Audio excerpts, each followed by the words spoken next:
मेरे हबीब करीम सैयद आलम सल्लल्लाहु अलैहि वसल्लम से हजरत फातिमा ने कहा, या रसूल अल्लाह, जो बीबी अल्लाह के करीब होना चाहे, जो रब का कुर्ब पाना चाहे, जो अल्लाह की वलिया बनना चाहे, मुझे कोई नुस्खा बता दे, मैं औरतों को बताऊं। तो मेरे हबीब ने फरमाया, जो बीबी जितना घर के अंदर रहेगी, जितना घर के अंदर रहेगी, जितना घर के अंदर रहेगी, उतना ही वो अपने रब के करीब होती जाएगी, उतना ही अल्लाह का कुर्ब पाती जाएगी। और जितनी सज धज के बाहर निकलेगी, जितनी सवरेगी, उतनी वो अल्लाह से दूर होती जाएगी। जितने कदम उसके घर से दूर निकलेंगे, उतने ही कदम उसके अल्लाह के कुर्ब से दूर होते जाएंगे। उतने ही कदम, माए तुम्हारी दुआएं कबूल होंगी, मेरी माओ तब कबूल होंगी जब तुम घर में रहोगी। बेटियों, रब करीम का कुर्ब उस वक्त नसीब होगा जब तुम घर के अंदर रहोगी। तो भाई, कीमती चीजों को गुलाब चढ़ते हैं। किसी ने कभी केमिस्ट्री गुलाब पे नहीं छुपाई, फिजिक्स नहीं छुपाई, कभी किसी शायर अदीब ने अपना लिखा हुआ शायरी का कलाम नहीं छुपाया। गुलाब जब भी चढ़ता है, कुरान पाक पे चढ़ता है। मेरे भाई, करोड़ों और अरबों और खरबों का मकान बना के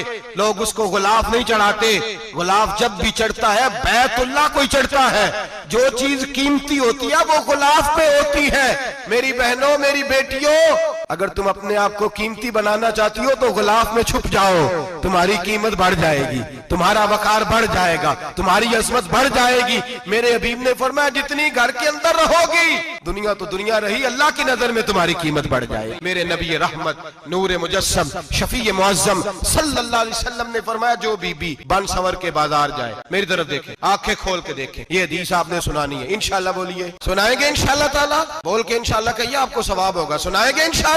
मेरे नबी करीम सल्लल्लाहु अलैहि वसल्लम ने फरमाया, जो औरत बन सवर के बाजार जाए, अब तो खैर बीबियां बुरका पहन के जाती, बुरके पे भी कढ़ाई की, बुरके पे भी काम कराया। बुरके पे जो काम और नक्श निगारी हुई है वो 10,000 की है। बुरका पर्दे के लिए पहना था, दिखाने के लिए। ये कैसा बुरका है? उसने बुरका भी पहना हुआ है और बुरका भी उसने फैशन वाला पहन लिया। ये किस तरह का? इस तो पर्दे को पर्दे की जरूरत पड़ गई। मेरे हबीब पाक अलैहिस्सलाम ने फरमाया, बिला जरूरत, औरत को इजाजत है, बीमार हो तो डॉक्टर के पास, औरत को इजाजत है, जरूरत पड़ जाए, घर में सौदा सलफ ना आता हो तो लेने चली जाए, औरत को इजाजत है। अगर गवाही की जरूरत पड़ जाए तो पर्दा करके काजी अदालत के पास गवाही देने जाए। औरत को इजाजत है हज पे जाए, औरत को इजाजत है उम्रे पे जाए, औरत को इजाजत है कि अगर किसी वक्त जिहाद के लिए औरतों की जरूरत पड़ गई तो हजरत फातिमा और जनाब आयशा की सुन्नत अदा करे, जिहाद को जाए। लेकिन अगर औरत मौज करने जाए और रोज गए, वो देखे ना, फलां पार्क में थे, आप तो कभी गए ही नहीं, फलां जगह थे, आपके पास तो फुर्सत ही नहीं, फलां मेरी सरगोदे वाली बहन का खामन तो रोज लेके जाता है, आपने तो कभी तवज्जो नहीं फरमाई।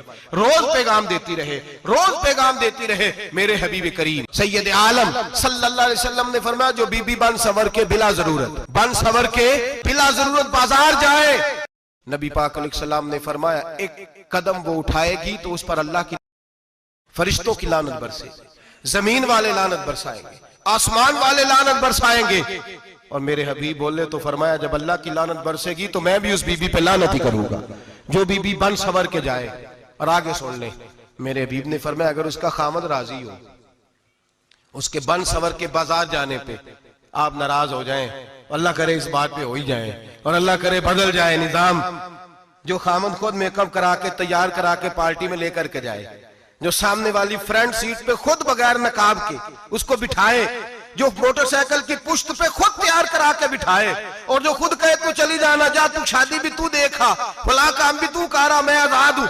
मेरे हबीब ने फरमाया, जिसकी बीवी बन सवर के जाए, जिसकी बीवी मेकअप करके जाए, चेलम पे भी ब्यूटी पार्लर से होके जाती है, जिसकी बीवी बन सवर के निकले, वो राजी हो, वो खुश हो। बाद ऐसे मना करते हैं, नाराज होते हैं, वो गुनाह सिर्फ औरत के जिम्मे है। लेकिन अगर औरत बन सवर के निकल रही है और खामद राजी है, वो कहता है, हाँ हम मॉडर्न है, हम जदीद दौर के हैं, हाँ जिद्दत इसी का नाम है, हाँ तो लोगों को पता कैसे चलेगा हमारे पास पैसे हैं, कैसे पता चलेगा कि 3 गाड़ियां अब्बा जी के पास है, एक बेटी के पास है, एक बीवी के पास है, कैसे पता चलेगा कि हम बहुत ताल्लुकात वाले हैं, अब्बा जी फलां शादी पे, बेटी फलां घर में और बीवी फलां घर चली गई, हमारे ताल्लुकात ज्यादा है इसलिए हमें ज्यादा जाना पड़ता है। मेरे हबीब करीम अलैहिस्सलाम ने फरमाया, औरत बन सवर के जाए, खामद राजी हो, वो जितने कदम उठाएगी उतने ही अपने खामद के लिए जहन्नम में मकान तामीर करेगी।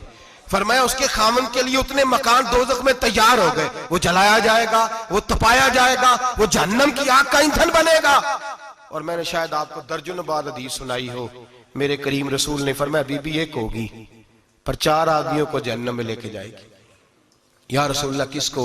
फरमाया बाप ने पर्दे का नहीं कहा तो बाप भी दोज़ख में जाएगा, अगर भाई ने पर्दे का नहीं कहा तो वो भी दोज़ख में जाएगा, शौहर ने पर्दा नहीं कराया तो वो भी जहन्नम में जाएगा। वो बेटा जो कहता था ना ना 1.25 लाख का मोबाइल लेना है, तो अम्मा ने घर के अंदर शोर डाल दिया, मजबूर किया, खामन को लेकर के दिया।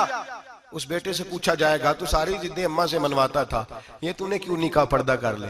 और अब तो बीबी जरा 40 साल की होती है तो कहती है मेरी खैर है, मैं बूढ़ी हो गई हूँ, मेरी खैर है, रोटियां सारी खाती हूँ, बाकी सारे कामों में जवानों की तरह हूं, पर्दा नहीं मैंने करना, मेरी खैर है, फलाना तो मेरे बेटे की तरह। जुल्म की हद है, जुल्म की हद।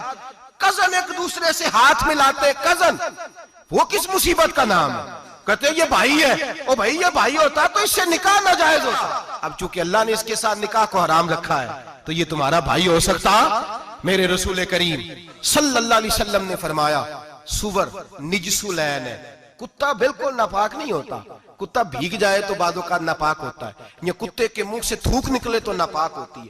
सुवर निजसुलैन है, पूरा नापाक, खुश्क भी हो तो नापाक है। मेरे हबीब पाक अलैहिस्सलातु सलाम ने फरमाया एक सुवर हो वो पहले ही नापाक, और दूसरा फिर वो सुवर गंद में लिपटा हुआ हो, गलाजत तो सुवर को लगी हुई हो।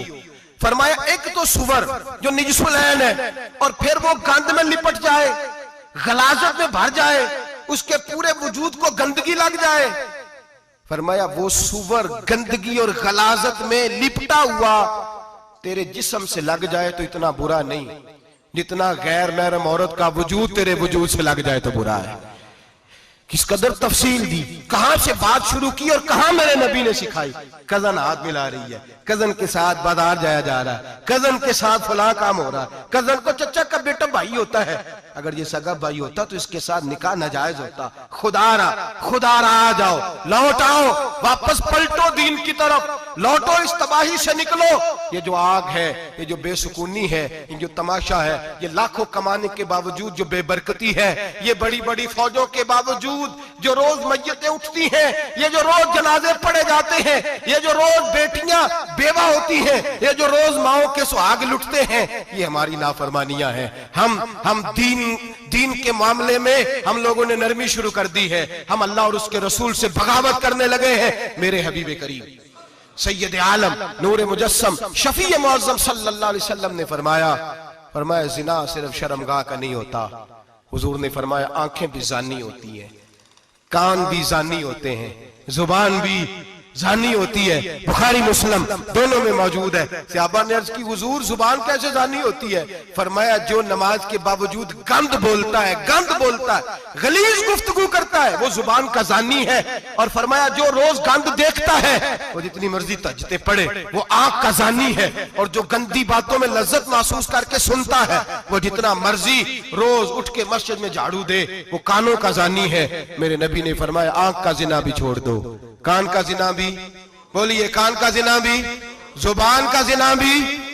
मुस्नद इमाम अहमद बिन हंबल उठाइए, एक सहाबी ने अर्ज की हुजूर नमाज में दिल नहीं लगता, मेरा कुरान पाक में दिल नहीं लगता, दुरूद व सलाम में दिल नहीं लगता। आमिना के मासूम लाल ने क्या जवाब दिया? हुजूर ने फरमाया जा अपनी नजर जाके पाक कर ले, अल्लाह के नबी का वादा है तेरा सजदे में दिल लगने लग जाएगा। जा अपनी आंख को तहारत दे, वुजू करा, नजरों को पाक कर, अल्लाह के रसूल का वादा है तेरा कुरान पाक में दिल लगेगा।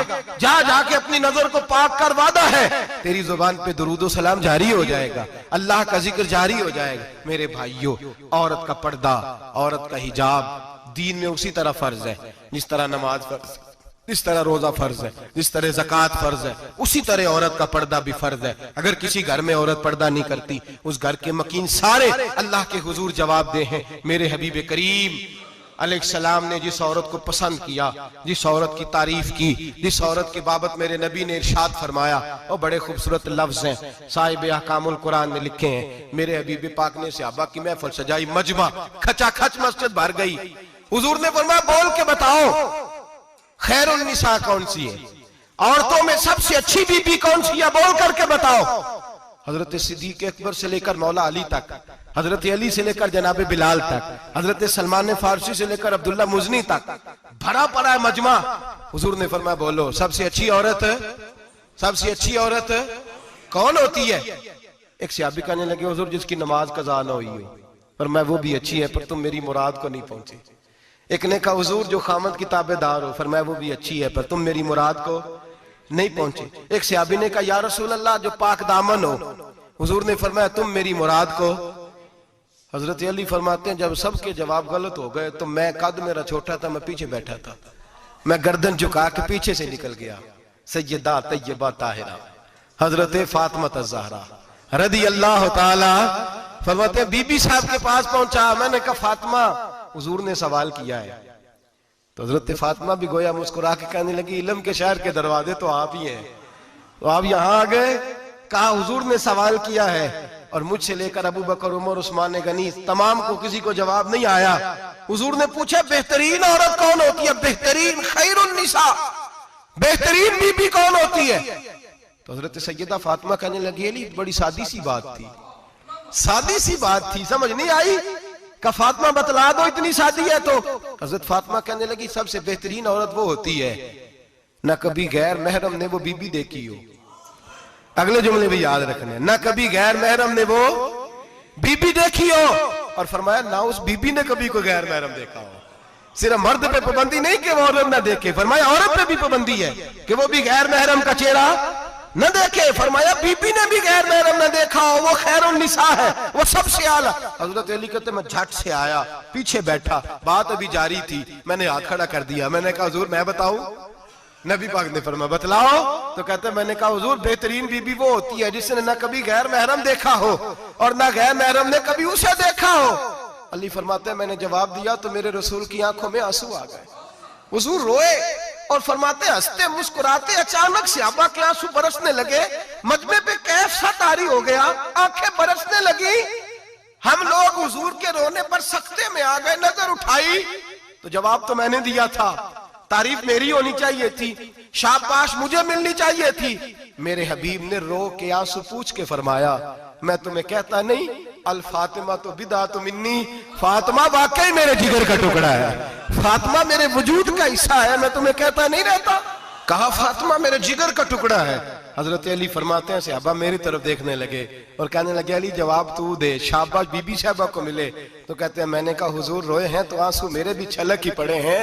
फरमाने लगे लफ्ज मेरे हैं पर सोच उस बेटी के है जिसकी तरबियत मोहम्मद अरबी ने फरमाई है। फरमाया जुमले मेरे हैं, नाकिल मैं हूं, बात मैं बयान कर रहा हूं, लेकिन पीछे सोच उस नूर वाली बेटी की है जिसको अपने घर के अंदर रह के आंगन में रख के रसूल पाक ने परवरिश फरमाई। हजरत फातिमा फरमाती हैं हजरत अली मेरे पास दौड़े आए और कहने लगे फातिमा चल मस्जिद, पता नहीं हुजूर को क्या हो गया है। हुजूर रो रो के बेहाल हो गए और हुजूर हुजरे में रो रहे हैं और हिचकियों की आवाज मस्जिद में आ रही है। चल जरा चल के हुजूर की बात देख क्या हुआ है, हमारी तो ताकत नहीं अंदर जाने की। सैयदा तैयबा ताहिरा हजरत फातिमा झट से पर्दा ओढ़ा, हाजिर खिदमत हुई, अंदर गई। कहती हुजूर के कंधे पे हाथ रखा तो महबूब बेटी के हाथ की ठंडक महसूस की, सर सजदे से उठाया। फरमाया फातिमा आ गई हो? हुजूर आई। फरमाया चल बेटी तू भी हाथ उठा और मेरी उम्मत की बेटियों के लिए दुआ मांग। चल तू भी हाथ उठा, मेरी उम्मत की बहनों माओं के लिए दुआ मांग। महबूबा क्या हुआ? मेरे हबीब ने फरमाया रात मुझे दिखाया गया है दोज़ख में कुछ बीबियां हैं, उनके बाल फरिश्तों ने बांधे हुए हैं और उन्हें गुर्ज मार रहे हैं, वो चीखती चिल्लाती हैं और मदद के लिए पुकारती हैं, वो बड़ी तकलीफ में हैं। तो बीबी साहब अर्ज करते हैं या रसूल अल्लाह उनकी गलती क्या है? तो मेरे नबी ने फरमाया वो बारीक दुपट्टा ओढ़ती थी, वो बारीक दुपट्टा ओढ़ती थी, उनके बाल चमकते थे, गैर महरमों की नजर पड़ती थी, उन्हें दोज़ख में सजा मिलेगी, वो चिल्लाएंगी चीखेंगी, उनकी मदद को कोई नहीं पहुंचेगा। चल तू हाथ उठा दुआ मांग। हजरत फातिमा उम्मत को पैगाम देती हैं पर्दा ओढ़ लो, हिजाब में आ जाओ। हजरत सैयदा ज़ैनब हजरत फातिमा की वो लख्ते जिगर जो मैदान करबला में इमाम हुसैन बराबर की शरीक रही सैयदना इमाम हुसैन के साथ। याह्या बिन मोइन कहते हैं मैं 15 साल तक हजरत ज़ैनब का पड़ोसी रहा हूं। 15 साल, घर बराबर होता है ना, बंदा बीबी देख ही लेता है। वो बीबी कभी पर्दा डाल के जा रही है दवाई लेने, कभी नजर आ ही जाती है। कहते हैं 15 साल में सैयदा फातिमा की बेटी का पड़ोसी रहा हूं, मैंने कभी बुरके में छुपी हुई ज़ैनब भी नहीं देखी। बुरके में छुपी हुई ज़ैनब भी कभी नहीं देखी। हजरत अब्दुल्ला बिन जाफर तैयार जनाबे अली मुर्तजा के भाई थे, उनके बेटे के साथ इनका निकाह हुआ था, बीमार हो गई तो हजरत अब्दुल्ला कहने लगे ज़ैनब चल तुझे हकीम के पास ले जाऊं, तबीब के पास ले जाऊं। तो हजरत ज़ैनब कहने लगी आप जाइए मेरा हाल बता के दवाई ले आइए। तो हजरत अब्दुल्ला जाफर तैयार कहने लगे शरीयत में गुंजाइश है डॉक्टर के पास जाने, हकीम के पास जाने की गुंजाइश है, तू चलती क्यों नहीं? तो हजरत ज़ैनब कहने लगी शरीयत में गुंजाइश तो है पर अब्दुल्ला मेरी मजबूरी ये है कि मैं फातिमा की बेटी हूं। शरीयत में गुंजाइश तो है पर मेरी मजबूरी ये है कि मैं हुसैन की बहन हूं। शरीयत में गुंजाइश है पर मैं हसन की बहन हूं। शरीयत में बड़ी गुंजाइश है पर लोग मुझे मोहम्मद अरबी की नवासी कहते हैं। गुंजाइश तो है पर मैं नहीं ना निकल सकती, इसलिए कि जितना कोई अपने आप को दीन के करीब जानता है उतना उसके पैरों में शरीयत की जंजीरें ज्यादा होती हैं। तो जनाब सैयदना अब्दुल्ला कहने लगे अगर तू पर्दा कर गई, अगर तू चली गई, तो फरमाने लगे ये तो अल्लाह की मशीयत है, तू दवाई ला दे ताकि मैं खा लूं, और अगर मैं चली गई तो मैं अपनी माँ से जाके कहूंगी कि अम्मा सारी तकलीफें मैंने छाती पे बर्दाश्त की हैं पर मैंने तेरे पर्दे पर आंच नहीं आने दी। मेरे भाई ये उसवा नूर है, ये उसवा हसना है, ये हमें सिखाया जा रहा है। मेरे हबीब करीम की बीवियों का ये हाल था, बीवियों का अपने घर के आंगन में हजरत आयशा सिद्दीका, हजरत सौदा जनाबे अफसा अपने सेन में जब बैठती थी ना तो दीवार की तरफ मुंह करके बैठती थी, दीवार के साथ लग के दीवार की तरफ। बीबियां अपने घर के अंदर भी दीवार की जानिब मुंह करके बैठती थी। लोग पूछती, बीबियां पूछती कि अपने घर में भी दीवार को मुंह करने का मतलब? कहती हो सकता है कुछ छत पे चढ़े अचानक नजर पड़े तो हम चाहती हैं फिर भी हमारा चेहरा नजर ना आए उसे, फिर भी हमारा चेहरा नजर, हम अपने घर के अंदर भी पाबंद रहती हैं कि हमारे चेहरे नजर ना आए। खुदारा बड़े पैसे जिंदगी में लुटाए हैं, 1000 1500 बुरके पे भी खर्च करो, वो घर ले जाओ, वो अम्मा को भी दो, बहन को भी दो, बीवी को भी दो, उसको कोई ये पहन ले। इसलिए कि जब तो हजरत फातिमा के तरीके का पर्दा करेगी तो तेरे आंगन में सैयदा ज़ैनब की तरह की बेटियां पैदा होंगी, वो उस सुन्नत पे चलने वाली बेटियां तेरे आंगन में आएंगी। खुदारा खुदारा मेरे भाई आज ये नियत करो, ये इरादा करो और अपने घरों को पर्दे का पाबंद बनाओ। अगर एक बेटी पर्दादार हो गई तो कई खानदान पर्दादार हो जाएंगे, अगर एक बेटी पर्दादार हो गई तो कई घराने संवरेंगे, कई जगह पे नूर फैलेगा। ऐ अर्श के मालिक, ऐ मेरे महबूब के खुदा, तुझे वास्ता है मेरे महबूब की बीवियों का और तुझे सदका हुजूर की शहजादियों का। ऐ अल्लाह इतना करम बरसा, इतनी रहमत बरसा कि मेरे वतन की बेटियां और मेरे वतन की माएं बहनें बच्चियां ये समझ जाएं कि हमारी निजात सिर्फ हजरत फातिमा के बुरके में है।